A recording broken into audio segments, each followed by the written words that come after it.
This is Let's Talk Big with Jane Berger and Jen Hazel. The Owens Community College Campus Read is taking place now and throughout the semester with the goal of bringing awareness of different perspectives through books. The Campus Read book is the New York Times bestseller, Tru Biz by Sara Novic.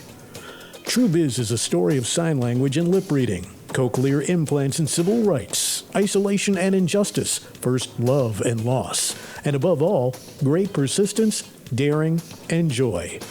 Now, sharing passages, topics, and events related to the book is Owens Community College Director of Library Services, Jane Berger, and Professor of English, Jen Hazel. Welcome to Let's Talk Big. I'm Jen Hazel, and my co-host is Jane Berger.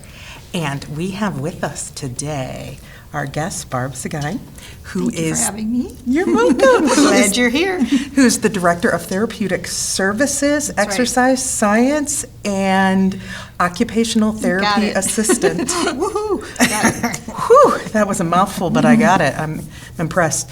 So Jane's most favorite thing, Barb, that I say is this to her. Do you have a passage? I do. I have my pencil right here. Perfect. Marking the spot. So we're just kind of roaming around the book these days. We were on page 200 before, now we're on 189. But I like this because you'll be able to speak to this particular passage as it relates to therapies and communicating and such. So this is where Charlie, who is our main gal here, is learning to sign. She's in this residential school now, and she is just trying to communicate with her classmates. Charlie smiled. She could see a flicker of concern across Austin's face. What did she tell you about me? None of your business, roommate. Fine. What's your pizza? BBQ, said Kayla. What? CHICKEN, chicken. Charlie started to copy Kayla's sign, but Austin held up a hand to stop her. Sign it like this, he said.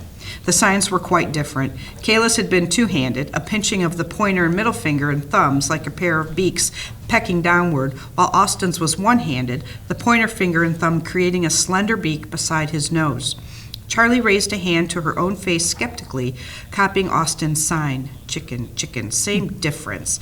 Your sign looks like, Austin said to Kayla, then turning to Charlie, DIAPER. So, I mean, in what I've learned with this book and how precise your finger placement has to be, because boy, you could have really different meanings. This really exemplifies, and the difficulty in learning how to be so particular when you are doing signing. There could be nothing worse than someone in a healthcare profession trying to work with a hard of hearing or deaf individual and maybe just a weak finger or whatever it might be could change the whole meaning of the conversation. So how do you teach your students, or how do you work in the field? So I just want to say, it's not even just in signing, Jane. It's in any form of communication. True.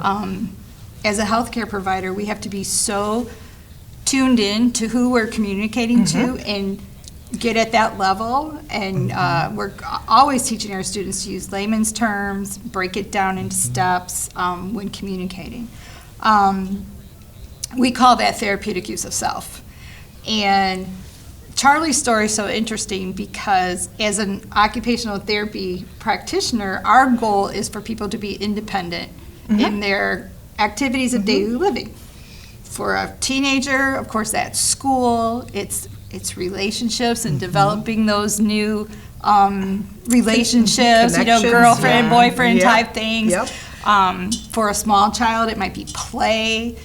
And when you think about a lack of communication and how so many things are miscommunicated and misconstrued, and how detrimental that can be to those relationships. So Yeah, you make a great point that I wasn't even thinking about, that it's just communication generally. In general, yeah. And when you're talking about some specific terms for therapies and such, I'm sure it's easy to get caught up in what you know as a therapist, so to remember to speak to the patient in an understanding, use of words. Yeah. That's a great point. Well, and really, like, from what, OTAs do, really, it's super important because that relationship, you could be working with someone for 3 to 4 years. Absolutely. And if they're not comfortable and don't understand what... Oh, trust is key, is building that rapport and that trust. So when we started the book with the OTA students, one of the very first questions was, do you know anyone? Do you know anybody? And most of them were no.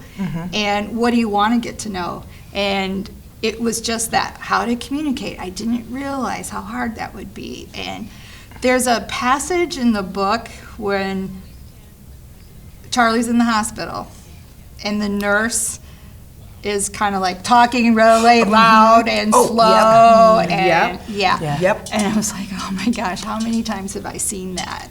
Right. And the other thing is, they're not even thinking about the chaos that must be happening in her brain, just from not being able to process all of this orally.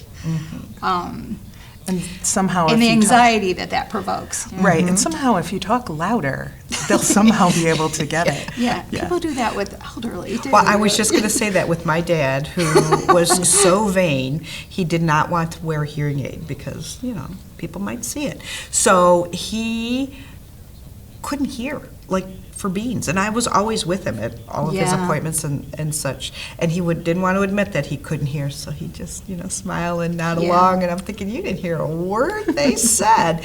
So what if there isn't a me there? It's so important to make sure that there's understanding and trust. Now, my dad might have been more comfortable if he had been in an ongoing, therapy client relationship and felt comfortable, but he was at 94 the cool guy. That's why we teach so much about advocacy too. It's so important to have an advocate. I tell all my family members, like, if anybody's in the hospital, they're not left alone because they're not processing things. Medications, whatever's going on is going to impact that. Right, absolutely. And sometimes it's nice to have, even if you are of hearing, have a second set of ears and someone else to help. Maybe you're not thinking of all the questions, but somebody else can help you think of those questions. Right. The book really kind of stirred up some memories for me. It was probably, 20 years ago or so. I was working clinically, and I was at a camp. And I remember we had this young boy, probably 9 years old, that had very recently been implanted. And he could sign, and we did have an interpreter there, which was helpful, but his behaviors were so erratic and just the outburst. And I realized he was in chaos. He wasn't understanding anything. And then to know Charlie in the book never even learned sign. She had no usable form of communication. Right. And then to learn that there are different variations. Her roommate was black, so there was a black. There are so many themes through this book. Yes. I know, and we could talk more about them, but we are going to have to wrap it up for today. So thank you so much. We'll have to continue the book. I know we will. So thank you so much for coming. You're so welcome. We loved it. So wrapping up for us today, listen to Let's Talk Big on Outcast OCCR, Owens Community College Radio, Thursdays at 7 and 10 in the morning and 7 and 10 in the evening. You can also listen to the podcast anytime. Find us on the Let's Talk Big link on the Owens Outcom website. That's Outcom with 2 M's. OwensOutcom.com. On behalf of Jane and Barb, I'm Jen. Keep talking big. Catch Let's Talk Big on Outcast OCCR Owens Community College Radio every Thursday at 7 a.m., 10 a.m., 7 p.m., and 10 p.m., and at various times throughout the week. Or listen anytime on the Outcom RSS feed. Visit owensoutcom.com for the link. That's outcome with 2 M's. OwensOutcome.com for Let's Talk Big.